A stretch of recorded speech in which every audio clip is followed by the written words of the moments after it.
What's up, everybody? Welcome back to the podcast. Okay, so yesterday on my group coaching call with my entrepreneurial community called Beyond the Apex, we were talking about this concept which can add a significant revenue line to your business overnight with no additional costs or anything incurred. And so I want to share this idea with you and how you can be on the lookout for this easy money that is literally just sitting on your floor right now and what you can do with it. And this came top of mind. The question that started this was one of the students was asking about AI and how to start an AI business. But he already had a different business, a service or like a physical services business.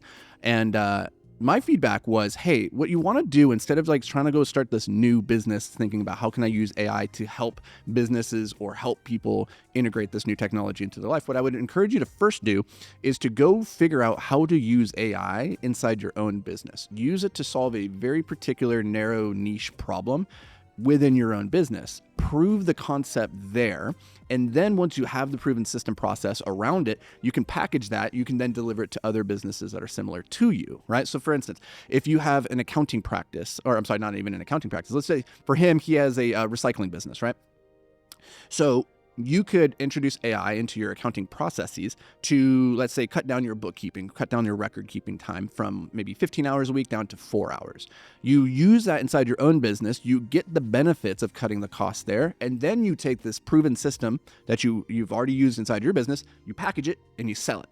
That's my favorite way of creating a kind of an offshoot tangent ancillary business. And it's this idea of selling your sawdust. That's the concept here, is to sell your sawdust. Your sawdust is the cost center. It is the thing, the excess that is removed in the process of creating your product.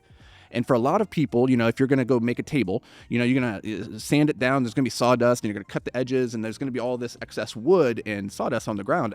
And a lot of people would just look at that and say, that's waste, that's garbage.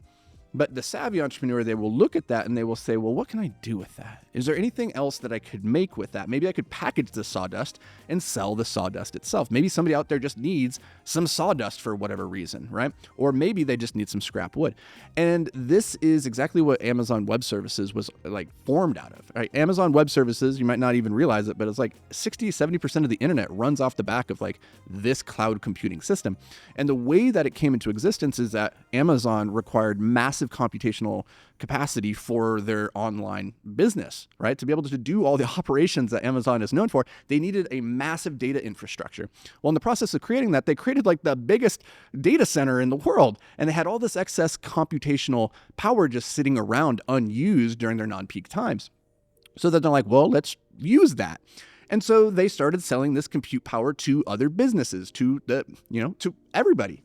And now that's like a multi-billion-dollar pure profit revenue stream that from a thing that was a cost that they were going to incur regardless. They needed the computational power anyways, so might as well sell the excess.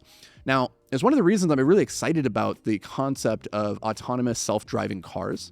And this is one of the things that Tesla is pushing towards in particular. The idea of like a fully self-driving car, what's beautiful about that is you could just have it drive you to work and then you don't need to park it. Right? You can just have it go out and drive on its own, and you could program it to go and maybe do an Uber trip. Go pick somebody up from the airport. So while you're at work for 8 hours, instead of your car just sitting idle in a parking lot doing nothing, it's actually out there making you money.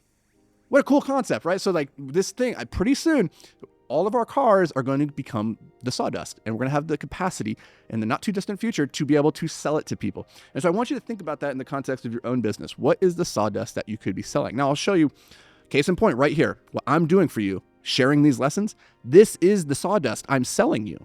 Think about that, right? I started this conversation, said yesterday in my group coaching call, that's a very elite, very high priced ticket item. Right? Those people pay a lot of money to be there, to have access to me, to get coaching on growing their businesses.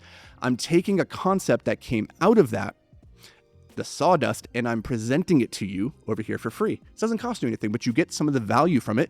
And maybe, just maybe, that makes you want to come and work with me in the future, or maybe it drives you towards one of my other products or services or businesses, or maybe it just helps you go live a better, more badass life. And that's okay with me too. So this is a perfect encapsulation of the idea of selling your sawdust. But sometimes you don't sell it for money. Sometimes you just sell it for goodwill. And that is actually quite priceless. So that's what I got for you guys today. If you found this useful, do me a favor, take a screenshot of it and just share it on social media. That way I know that you like content like this. You can share it with other people. Maybe they get a little bit of value out of it as well. And it just helps me also, because with a podcast, there's not necessarily this reinforcement cycle. I don't know if you're listening to this. I didn't know if you liked it or not. So take a screenshot, share it with me, tag me in it, and I'll see you guys in the next episode. Oh, this is actually a really crazy story. Now that I think about this, shit, we've done this. So back in 2012, 2013, I've told a story about the dumb millionaire. Like, this guy, he was amazing. Like, he did so many cool things. He would carve his own surfboards. He taught us, we made a surfboard together. He would make his own knives. He made his own bike from scratch, bicycle. So really super entrepreneurial. And he would also fix up motorcycles, and he would fix up so many that he got to the point where he's like, well, I need a space to do this. And he had a number of real estate holdings at that point, like little small triplex, quad, that type of thing. So he bought this this little it's a tiny little warehouse. I don't even know how to describe it. It's like super small. It would have been like a mechanic shop. Actually, I think it was a mechanic shop beforehand. Anyways, he goes in there and he carves out one part because he wanted to have like his own little man cave where he could work on his motorcycles. He like puts up the walls, he puts his bikes in there, all his mechanic stuff, and then he puts in a loft so he can go upstairs and have his own little office up there. And then he has all this other space still being used because he just carved out this tiny little spot for himself. He's like, I just want to be able to work on my bikes over here. So then he goes to the rest of the space and he goes, well, what can I do here?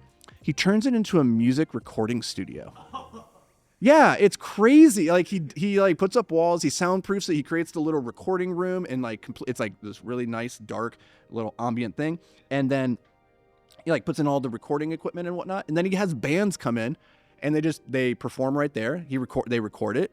And it's a perfect example of like, how do you use your space? How do you look at what you already have and use it creatively? And I remember thinking like, this is never going to work because it was like an old Jiffy Lube. It was like the weirdest building I've ever seen. And then all of a sudden it's like, oh, you have a music recording studio? Why would you do that? He's not even into music. He was just like, I think I could do it. And so like, that's the type of stuff that I love seeing young entrepreneurs do, where they see a space, they have a vision, and they make it happen.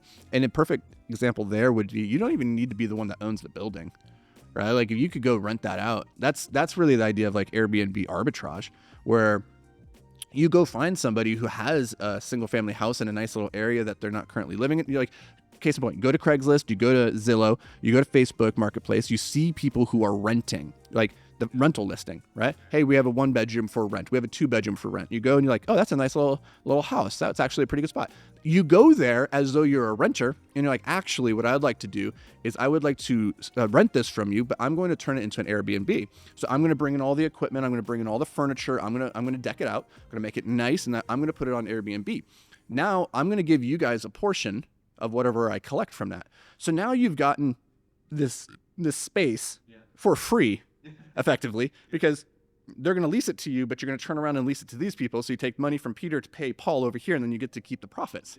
And so it's a way of getting into real estate, like with very little overhead. But if you're entrepreneurial, there's a lot of upside there. Again, you got to be in the right market for it to work. But I love hustlers who like find these little nooks and crannies and ways to make money without actually having to put significant personal resources into it, besides their own time and imagination. So